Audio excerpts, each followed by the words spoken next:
Hi, this is Tony Ruggiero here on the Tour Coach Podcast, where we bring you the best mental coaches, fitness experts, teachers, players, everything from my journey in the game of golf to help you learn to play better golf, teach better golf, and enjoy the game. Come on in, we're going to have some fun. All right, so joining me here on the Tour Coach, it's been a while since I've had him on. I've kind of gotten lonely missing him. I hadn't had my quality time with JP since the U.S. Open, I think. I don't think I've seen you since we had that wonderful dinner and red wine at the U.S. Open, I kind of think. I think we did. Did we do a podcast there? I think we might have. Yeah, of course. We always pull podcasts out of nowhere. I'm live from a rental car about to drink 13 Lone Star beers at the minimum this afternoon with my old college teammates. So sitting in with JP. JP, first of all, kudos on a great year. I mean, I know it's the end of the year. Kind of guess we're starting a new one. But talk a little bit about the end of the year for you, the end of the season for you, and a little bit about the Ryder Cup. Congrats on all of that, and let me know your thoughts on that, and we'll kind of go from there. What a whistle stop sort of end of the year as it always is. You know, you kind of come through the first part of the summer and things are, you know, relatively kind of sensible and civilized. Then all of a sudden the playoffs come up back and forth after a couple of majors, and then you know, this year, and obviously last year was President's Cup up in Montreal. This year up to the Ryder Cup. I mean, a real privilege to be representing a player on either of the teams. You know, I get the usual sort of comments, and I get a few bits of banter from the European team.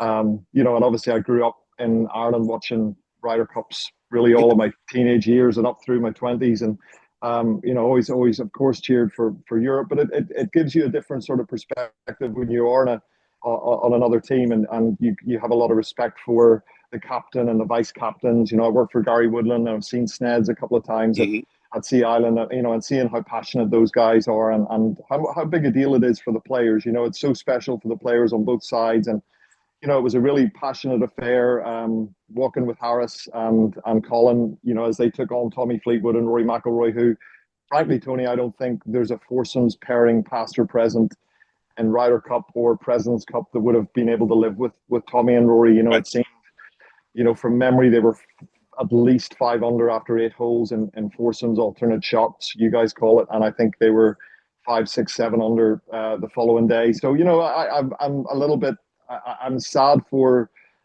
Colin and Harris, because, you know, there's guys out there critiquing strokes gain metrics and things in foursomes, and you and I both know foursomes are a completely different game. So it's almost impossible to critique a tee shot in foursomes compared to a tee shot in 4-ball when your partner's already down the middle of the fairway. It's a completely different entity. And from my perspective, I thought Harris played really well. This envelope rule that they have left him in a position where he didn't get to play golf yesterday, but and texting, you know, he took that like a man. He was upset, but he took it like a man and took it as a member of the team. And I think Rory spoke wonderfully well about the crowds. I think it's great to see crowd support. It's better off if they cheer really loudly for their own team as opposed to against other teams. You know, again, like growing up in Ireland, where you would have, you know, Ireland against Northern Ireland in soccer and Rangers against Celtic in soccer and things. I always felt it was a much better, more appropriate thing to be really going for your team as opposed to wishing ill on other teams. And you know, I think we came through that all really well. I thought it was fantastic to see a bit of a spectacle at the end. There was a lot of nerves, and there was a lot of emotion whenever Europe won. And again, I think we should be celebrating a really fine European Ryder Cup team and an American team that could have done a couple of things better that gave them a good push towards the end of the event. Yeah, I thought the way it finished yesterday was amazing. I don't think many people saw it coming right after the first 2 days, but I don't buy into. I'm curious what everybody's talking about, analyzing what we need to do better. I mean, man, they just played great golf.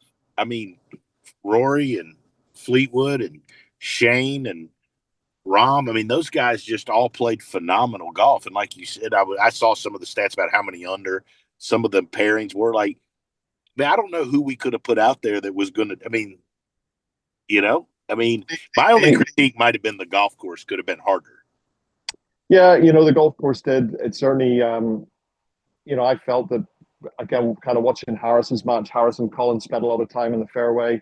and a little bit of time in the rough. And Rory and Tommy spent a bit of time in the rough. And really, the rough wasn't the rough almost helped because we got a lot of rain on. Or like what night was it? Wednesday night, and then Thursday was supposed to be a complete washout. It wasn't too bad. There were a few showers through Thursday, but when they hit it in the rough, they almost took the spin off the golf ball. A lot of times, they took aggressive tee shot lines off some of the shorter holes out there, and all of a sudden they were able to hit wedges in.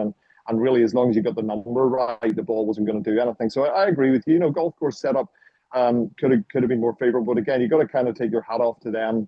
Having played a lot of foursomes where I grew up, the intensity level and the aggression and the ability to execute that Rory and Tommy and a lot of those guys really displayed in foursomes is incredible. It's a different form of golf. It's very hard to get into your rhythm. If you don't have it going out there, it's going to be very difficult to get it. I mean, I watched those guys birdie one, birdie two, and Tommy then holds 30 feet on Friday straight out of the gate to match Colin and Harrison. They really shut down any momentum that the American team, I think across the board, I think that's really where the Europeans did so well. And it was interesting listening to Paul McGinley, who's a great stalwart of the game and somebody who's helped that European Ryder Cup system become what it is. And he said, it's so important to gain your own momentum and stifle the momentum of others when you're playing match play, and never let anybody have a free shot. Always give them something to think about. Always put them under some pressure.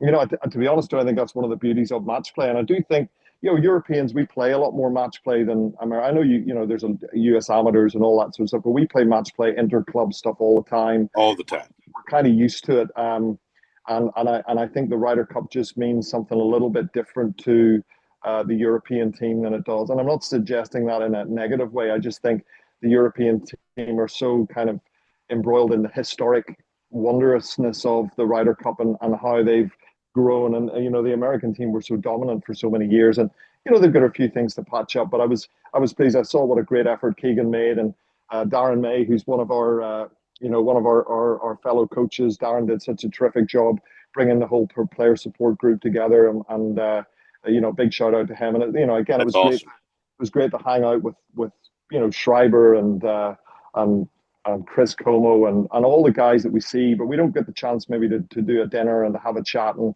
really have a bit of fun with them that we did through the week. So it was very special for me from that perspective. That's awesome, and congrats again. I mean, obviously, United States fans wish it would have turned out better, but it was a hell of an effort yesterday, and it was cool. I followed you and followed your posts through the week, and it was fun to watch. And obviously, as knowing you as well as I do, I mean, it was just cool to support and watch you guys work up there. I mean, I thought it was awesome. Yeah. So moving past the Ryder Cup, so now we're into the fall series and heading towards a new PGA Tour season. I'm wondering when we're going to get our off season. Are we getting any time off, JP? I don't think we do get any time off. I think they just like us to work. I mean, I took the day off today and ended up doing all my accounts that I haven't done for 6 months. So that probably took me 2.5 hours. But yeah, it kicks off again. Obviously, I was out in Napa, which was kind of more of a Ryder Cup prep. Mississippi coming up, and the Corn Ferry finals are swinging in. I know you've got Emilio. I think Emilio Gonzalez, one of your players. Yeah. He's already locked up his PGA Tour card. And I think it's worth talking a little bit about that. I mean, you really are playing for 51 to 100, aren't you now? It's like those guys who come up through the Corn Ferry, I mean, they're not going to get into signature events. It's going to be difficult for the guys who are in signature events and the guys that are in majors to really drop significantly outside of that top, say, 60. So it's a very, very complex, nuanced little role that these guys play now. I do think, and I could be totally wrong on this, but I do think this year's a little different in the fact that they've gone to 100 PGA Tour cards last year. So from my understanding, basically 1 through 20 of the Corn Ferry kind of replaces the old 101 to 125-ish, right? Okay. On the shuffle. So I think that from talking to players, this is a good year to get it from your Corn Ferry because they should get in all the events that aren't signature events, at least create some playing opportunities. And I know with that, I don't know if it's what's an Aon list or whatever they've got. I know there's some ways that you can earn your way up to the, you got to play good, right? But, I mean, I'm certainly not going to complain about having a guy, get his tour card and an opportunity to do good for himself. I mean, it's different, obviously, than it used to be before all the elevated events. But, it's like we always say, good golf cures a lot of things. So if he goes out there and plays well, and he's had a heck of a year. Interesting stat. You'll like this. Caddy told me this. So his third round in Boise, okay, he shot 10 under, which put him up there, have a chance to win. His average proximity to the hole for 18 holes was inside 9 feet for 18 holes. That's very, very accurate, isn't it? That's pretty good. I said, well, no wonder we shot low. And I want to know your thoughts on this. Like, obviously, knowing Emilio, very, very, obviously a very accurate ball striker, not a particularly long player, from what I can gather. And then, like, we start out, Kapalua is not going to be played. Sony's going to give him a chance. Amex gives him a chance. And then we're into some really kind of like long, demanding golf courses. And, interesting to know, like, have you spoken to him about how you'll schedule things? Are you, basically just going to try and play in every event that you can get into? Or are you doing like work on trying to put on a little bit of ball speed over the off season, or what off season there is? It's always, because for me, it's like I'm trying to make sure that I want the players to have the best chance of playing the golf courses that we know that they can compete on, whilst giving them a little bit of a leg up on the courses that, are going to be more challenging for them. He's added some speed, a good bit of speed and distance over the last year. He's really gotten aggressive in the gym. He's worked with the folks at Urban Golf Performance. I know he's been real dedicated to what they're doing, and he's added some speed. So, I wouldn't by many means call him long, but I think he feels like he's adequate. I mean, I think like if it was a golf course that was wet and extremely long, wouldn't be great for him. But he does on golf courses where he can chase it out. He's actually could be pretty long. He's the way he's learned to play. But he's such a good iron player. I think like we've talked about scheduling. Obviously, I think in the beginning you go into it with that. You want to play the golf courses that you match up. Like Sony for him to me is good. I think San Diego, because he plays hard golf courses really well, right? Because he's such a good. He hits 80% of his fairways, and he hits so many greens. Like, so he feels like hard golf courses. So I feel like Torrey would be a great place for him. Could be. And I feel like that's one of the things that amazed me, Tony, about like Ben Griffin. Ben's come out and played a couple of years where he's just pretty much played every single week. And not only has he played every single week, he's played incredibly well. We've seen him rise up in towards the top 10 in the world and playing in Ryder Cup. But it's been interesting seeing somebody like that who's actually had the stamina, had the engine to go out there and play in every single event. And Sungjae Im was another player who really got onto the world stage and did a similar sort of thing. I mean, he was playing, I think he played close to 40 events or something one year. And, again, that's something I kind of question with myself with some of these young players. If you're young and you don't have a family and you've got a good engine and you're fit and you're strong, should you just go ahead and try and play in as many as you can? And how will that affect, preparation and things? Does that mean a Monday is just a complete rest day and things like that? It's very interesting. We used to always say like 3 on, a couple of weeks off to recharge, and then 3 on again. But some of these guys are just, I've heard of guys playing 7, 8 in a row, and I find that incredible from a stamina and even from the mental, the fortitude it takes to continue to play that much golf. So I think it's interesting watching different players and where they are at different phases in their life, and using this as a Corn Ferry. Corn Ferry, to me, like you get in some stretches where you just have to play if you're trying to get a PGA Tour card. Whereas Emilio he really hasn't. He got played good enough that he was able. They've had some off weeks, and he's not really taken other off weeks. But he's young, he's engaged. Whereas like a Rick Lamb is over 30 and he's got a 1-year-old, right? And for him, playing 6, 7 in a row doesn't work, right? And so he's in 35th, 37th, so he's got a chance to get a tour card with a good last 2 weeks. And he lost in a playoff run this year. But it's interesting how different players have to figure out their own formula. And I mean, how do you help players do that? Kind of curious, because like to me, that's been something I've tried to get better at. Like, you can't just treat every player the same. I mean, everybody's got different dynamics at home, different needs. you know, as cliched as it is, even from those, the time constraints and the preparation and where they live and, where they are in their lives with, as you say, 1 year olds or fiancés or getting married, you have to treat them all as individuals, and not only as individuals, they're individuals in a certain specific point of their lives. And I suppose that's when you look at the gray hair that I've got on my chin and some of the stuff you've got poking out from beside your hat, I suppose it gives us an opportunity. what caused it. Yeah. It gives us an opportunity to kind of draw on our experience from life and, getting married and having kids and being able to be advisors to them. And then you've got to tailor their preparation and periodize the work that they're doing and be respectful of the fact that they are in those different points of their lives. I mean, I've got Blades Brown playing this week in the first of the Corn Ferry finals. Well, I think it's probably technically the second, but he's 18 years old and he just wants to go play golf every single day. And then, to your point, we've got somebody like Louis Oosthuizen who's chosen a different path in his career as he's approaching his sort of mid-40s, and he's out playing in the Dunhill this week. And I'm always there for him, but his big priority is spending time with his three girls and being a dad and a husband. And so yeah, I mean, I think for those listening to the lives that we lead, being respectful of them, treating them as individuals, understanding what constraints and what opportunities we're going to have to help them prepare the best, and then tailor a plan where we get the most out of those times that certainly that we have with them. What do you do now? How do you guys get your folks ready, for the start of the new season? And curious, like how much, a couple falls ago, I came over there while you were doing some 3D stuff. It's interesting. We've talked a little bit about Emilio, and, several months ago, I had talked to him about maybe doing some of that stuff. And he said to me the other day, I'm playing the best golf of my life. And I said, yeah. And he goes, I'll do whatever you want to do, but I'd rather we really just keep doing exactly what we're doing through this stretch, right? Because he's playing the best. And that's a great way.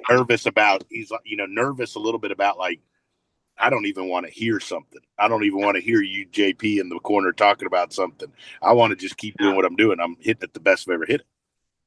Well, I think that's a perfect opportunity if you can buy him a pair of headphones or have everyone sign an agreement not to say anything and get a 3D evaluation done, get a body evaluation done, and then say, right, I'm going to keep that in the bank. And anytime he starts to struggle, I'm going to go back and draw upon that and say, okay, you've lost a little bit of range in your deep squat, or you've on 3D here, you've lost 10 degrees of torso rotation compared to when you were at your best. And I think that'd be an ideal time to do it. If he feels really, really strongly that he's in a really good spot, it'd be a perfect time for him to do it. For me, that's where you probably don't know this, but I am sneaky sometimes. I know, there's a sneakiness. But that's where, though, I have during this stretch use some sports box while I've been out there on the range, right? Yeah. I'm just filming like I'm always filming in my iPad, and he doesn't even know I've got it. And just storing some of that stuff. But also we have talked, like, obviously one thing he has talked about is evaluating some of his equipment. In fact, one of the things I'll talk to you about off the air is, like, when he wants to come, he does all his, he's always done his equipment with Craig there at Sea Island, right? Yeah. And wants me to come with him so I can hang out and he can bounce some stuff off me. And I told him, you're usually pretty nice about letting me come on the island. You normally don't start shooting at me when I go over the bridge or anything. So, that was one of the biggest things we were going to tackle this off season, and no big changes, but there were a couple things in his set where he was like, a couple places where he, one of the things was in particular, like with all of the great equipment they have now, like, at the top of his set, like they come out a little low, your 4 and 5 irons and 3 irons and a little flat, right? And especially the way he hits it. So, like, looking at some options with maybe to launch it a little higher, create a little more spin with your 5 or your 4 iron, things like that. Nothing like wholesale changes, but so that's what those are kind of some of the things we're looking at in the off season. It's very cool. It's a fabulous resource we have at Sea Island. Craig Allen's who you're referring to, and Craig's been a great support to me, and he looks after the performance center, but he also will do a full, pretty much, Craig's affiliation is with Titleist, but he'll do a pretty much an agnostic deep dive into Yeah. everything that you're doing. And I'm in this sort of a similar situation with Harris. We've noticed that on tight, like linksy type turf, his iron play has been an awful lot better. And then some of the kind of more like the Zoysia ball sitting up a little bit, he hasn't felt like the strike has been as good. So we do have a set of irons that's been sent. They've kind of beveled the leading edge just a little bit to see if we can get a little bit more consistency through different turf types. And that, as you know, I mean, that's the type of detail now that we really have to go into. When he felt like he was hitting it different at Portrush to the way he was able to hit it in Atlanta, and then is that him, or is that the grass? Is that the bounce, or the sole of the leading edge on his irons? And those sorts of things are very interesting, and it's a really cool part of our job to continually be pushed to try and figure out little ways to find where that 0.5 or 1% is. Yeah, no, I agree. So, what's going to be your first stop of the new year? I will probably go American Express. American Express is great. I mean, Harris's agency company run it. Great group of lads there, and we always have fun. There's three golf courses. Mm-hmm. There's going to be a lot of good players going to play. Kapalua is obviously going to make some people wonder whether they're going to go to Sony, which is obviously a great event. I think we might find some of the best players in the world starting their season and at the American Express. And there's a who's who of golf out there. It's kind of, I've gotten to know it over the years. It's our version in Europe is the Dunhill Links, which is this week, and the American Express is fantastic. Gets dark at 4:45, 5 o'clock. So we get done a little bit early, and it's always a good atmosphere over there. So we'll be excited for that. I'll probably do that one. Couple of the signature events on the West Coast. Normally do Pebble Beach and the Genesis event, which of course was played at Torrey Pines, I think, last year with the fires. I hope those things have sort of settled down. So it's weird starting to think about that. I'll be looking forward to the RSM Classic, which will be fun. Oh yeah, I might squeeze in one more, but after a long week at the Ryder Cup and trying to just kind of get things situated, it's a nice time to be sitting here on my porch chatting to you. No, I think we all could use a little time off. I know you deserve it, but looking forward to. I plan to be at the American Express. I think, obviously, with all the stuff going, they haven't announced what they're doing with the Century yet, have they? The replacement golf course. No, I don't believe that they've announced anything formal yet. I know that Kapalua is not in a situation where it will definitely not host the first. And I know they did go from 8 signature events to 9. So were they to shed 1, then of course they're back to 8. So I could foresee a situation where maybe that's just what they do. Okay, interesting. Well, I'm looking forward to hopefully I should be at the American Express. We should reconvene and do a pod and have a good steak and wine dinner. That'll be lovely. And anytime you want to bring Emilio over, it's you're always welcome. And Craig, I know loves to work. Oh, absolutely. I enjoy it, and we're going to plan that. We're going to actually plan that in November. I'll get with you on that, and hopefully you'll be there. We'll get to hang out. Yeah, sounds good, Tony. See you. You're the best, JP. Talk to you soon, brother. Talk to you soon. See ya. Bye.